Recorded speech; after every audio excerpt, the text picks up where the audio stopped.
Hey, if what I'm wearing looks very familiar, part 2 of that question to finish off all the questions from the EPP student that was running the program for a little bit and had some questions. So what we saw here was the very normal curve that we should see with any maximal effort of some kind of cyclic repeat, something very, very continuous. Heart rate goes up, heart rate flattens, heart rate spikes. Remember the question that they were asking, was there a big difference between 90 and 60 and 85, 65? No, there is not. That is an eccentric heart protocol with a good opportunity to bring some more explosive or some more intense types of movement in this to get to these heart rates rather than just hanging out somewhere in here. But then the next question is, what is the primary adaptation if we're doing 5 kettlebell swings every 30 or 60 seconds? This is very, very different. Now let's keep in mind, when you're looking for your max heart rate using this model where maybe somebody's screaming at you and you are dead set into resetting your first beat or whatever your heart rate monitor is, we're going to get all the way to here. You have to be able to answer the question, when you stop, is it because you can't breathe anymore and you're just totally out of gas? Or is it because the relatively worked muscles, if it's your legs on a bike or running or something, you know, you're rowing or ropes, whatever it might be, are those muscles burning? Is that the reason you stopped? Because if you're going to suggest that, I know for me, if I were to go for a run, my calves would feel like they're this big and they're going to explode. That is not a central mechanism. That is not a commentary on what my heart can do, because I have to stop, and now my max heart rate is assumed to be there, and we'll never even know for running if that really is my max heart rate. I have to choose a different activity so that the central mechanisms outlast my peripheral mechanisms. So the economy of the exercise that you're doing has to always be matched up to whatever protocol or adaptation you're after. This is where your functional movement screen can become very, very, very useful. Depending on what you want to take advantage of, your functional movement screen should tell you, well, you might not be able to continue for a very, very long period of time based on that particular movement profile. But you might be able to be explosive. And sometimes the stiffness that you see in a body weight movement appraisal can actually be your friend to increase explosive movements, because the joints can get into the right position. You just have a lot of stiffness if you're moving body weight at a walking level speed to do something like your active straight leg raise or inline lunge. That being said, maybe that's another video.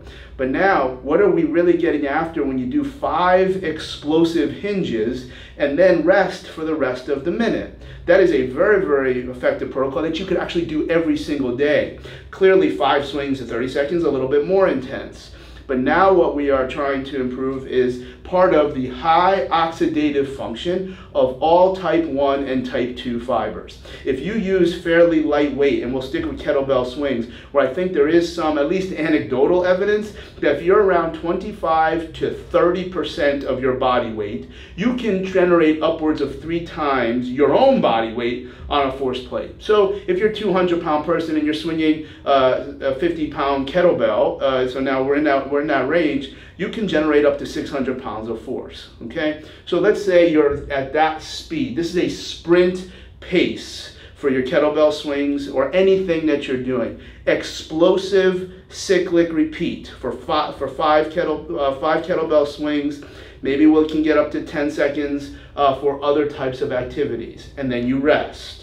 Now we're in type 2. If we're moving very, very explosively, we're type 2. If we move very, very explosively with relatively light weight, we will probably be creating adaptations relative to the mitochondria in the sarcoplasm, not in the myofibril. That's a different protocol that you'll also find on EPP. Okay, so that's what we're after. Now, are there also central mechanisms that are involved there? Yes, of course. So now I think it's possible that maybe when you get up to 30, 32 minutes of kettlebell swings, 5 every minute, you could potentially be getting your heart rate up, probably somewhere around here. And then you're going to come back down. The protocol, might be, if you are going to use heart rate, do your 5 as explosively and ruthlessly as possible. There's a series of rules, if you will, to determine when the bell rings. Can you meet the bell? You usually get 1 chance, but you can do whatever you want. That's just how I would program it. You get 1 chance to not meet those numbers, and then all of a sudden you're done. That's how you know when you're done, when you either can't answer the bell or something breaks down during the training. You'll be very surprised at how, depending on on where your conditioning is at, you'd be very surprised all of a sudden how technique can become affected, and you're not doing it on purpose, and it's not like you're being reckless,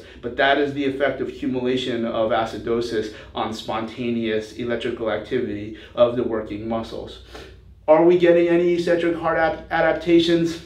My intuition is probably for somebody who's really, really undertrained, yes. For somebody that shows up to the dance with decent enough eccentric adaptations, no. We are not hanging out in the higher end of that primarily aerobic period. No, we're not there long enough. 5 seconds, 8 seconds, 10 seconds.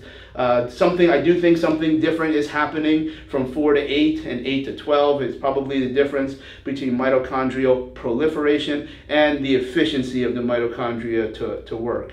Again, there's probably more detail that you can see on EPP on why we would not go longer than 10, 12 seconds. There are maybe some individuals, if you use a highly efficient movement, meaning your FMS gave you a lot of warranty to think that you'll move very, very freely here, and they're very, very skilled at it, such as a rotation. With like a rip trainer, you might be able to get up to 15 seconds. For certain sprinters, you might be able to get up to 20 seconds for a maximal effort.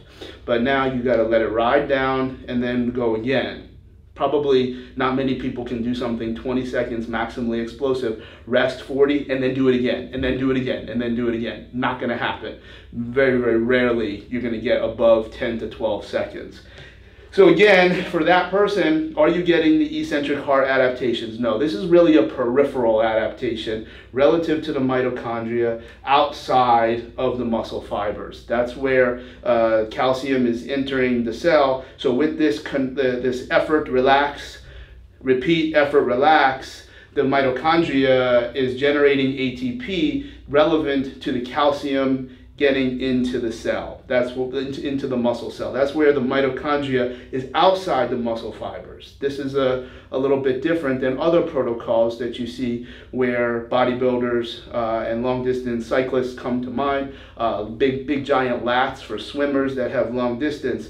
Their mitochondria is being deposited inside the myofibril. That's why they have big hypertrophy, but this is not the same as 5 kettlebell swings on the minute. So the answer to that question, what are we doing? Is it eccentric heart?